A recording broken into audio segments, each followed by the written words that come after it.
করিম সাল্লাল্লাহু তাআলা আলাইহি ওয়াসাল্লাম ঘোষণা করেছেন, 5 শ্রেণীর নারী দুনিয়ার মধ্যে এমন রয়েছে, তারা হাজারো নামাজ পড়বে, হাজারো রোজা রাখবে, হাজারো আপনারা যাকাত দিবে, হাজারো স্বামীর খিদমত করবে, তাদের ঠিকানা তবু হবে জাহান্নামের মধ্যে। ব্রাদার মিল্লাতি ইসলামিয়া, ও বাবাজিরা গো, বলার উদ্দেশ্য হলো এটাই, নবীজি ঘোষণা করে দিয়েছেন এই 5 শ্রেণীর নারী কোনোদিনও জান্নাতের গেটের মধ্যে পৌঁছাতে পারবে না। ওই 5 শ্রেণীর নারীর কথা কার কথা বলা হয়েছে?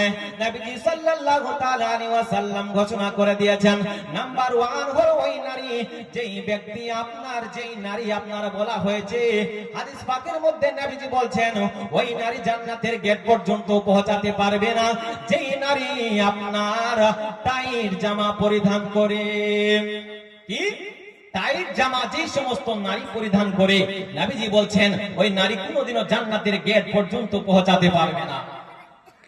নাম্বার 2 হলো আল্লাহর নবী জনাবে মুহাম্মদুর রাসূলুল্লাহ ঘোষণা করে দিয়েছেন ওই নারী জান্নাতের গেট পর্যন্ত পৌঁছাতে পারবে না যেই নারী আপনার পাতল জামা পরিধান করে। ব্রাদার, ওই সমস্ত নারীগুলো জান্নাতের গেট পর্যন্ত পৌঁছাতে পারবে না যেই নারী আপনার পাতল পোশাক পরিধান করার কারণে তাদের শরীরের অঙ্গগুলো দেখতে পাওয়া যায়, ওই সমস্ত নারীগুলো কোনোদিনও জান্নাতের মধ্যে পৌঁছাতে পারবে না। আজকে কিছু মা বোন দেখতে পাওয়া যায় এমন ভাবে টাইট পাতল জামা পরে তাদের শরীরের অঙ্গগুলো দেখতে পাওয়া যায়, যা কি যায় না? ব্রাদার মিল্লাতে ইসলামিয়া তাই নয়, নবী জনাবে মুহাম্মদুর রাসূলুল্লাহ আরো ঘোষণা করে বলেছেন ওই 3 নম্বর নারী জান্নাতের মধ্যে প্রবেশ করতে পারবে না যেই নারী আপনার নেট জামা পরিধান করে।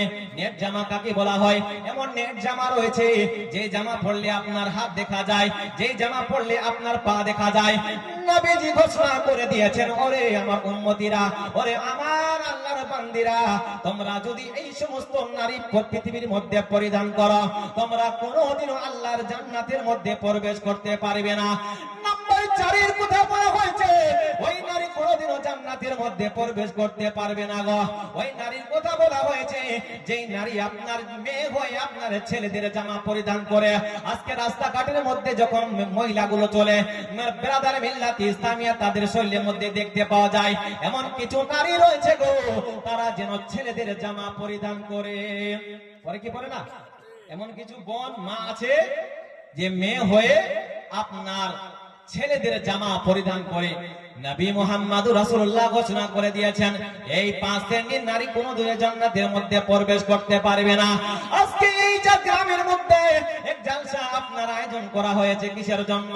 মসজিদ উপলক্ষে। ব্রাদার মিল্লাতে ইসলামিয়া, মসজিদ মানুষ বানায় কেন? কারণটা কি আপনি জানেন না?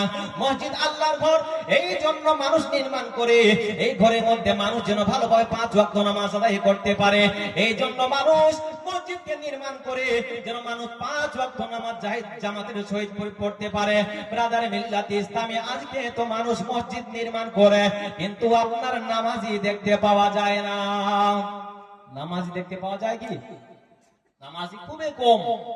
ব্রাদার মিল্লাতে ইসলামিয়া, নবী সাল্লাল্লাহু তাআলা আলাইহি ওয়াসাল্লাম হাদিস পাকের মধ্যে ঘোষণা করে দিয়েছেন সবথেকে দুনিয়ার মধ্যে যতগুলো জায়গা রয়েছে সমস্ত জায়গার থেকে উত্তম জায়গা বলা হয়েছে আপনার আল্লাহর ঘর মসজিদকে। আর দুনিয়ার সবথেকে যত খারাপ জায়গা বলা হয়েছে নবীজি ঘোষণা করেছেন ওই জায়গা হলো বাজার। আজকে গ্রামের মধ্যে কিছু মেলা দোকান এসেছে, সমস্ত পুরুষ এবং মহিলারা আপনার মেলার মধ্যে আড্ডা দেয় কি দেয় না? কি গো, আড্ডা দেয় কি দেয়? নারে তাকবীর, নারে রিসালাত, নারে রিসালাত, মাসলাকে আলা হযরত, নারে তাকবীর, নারে রিসালাত।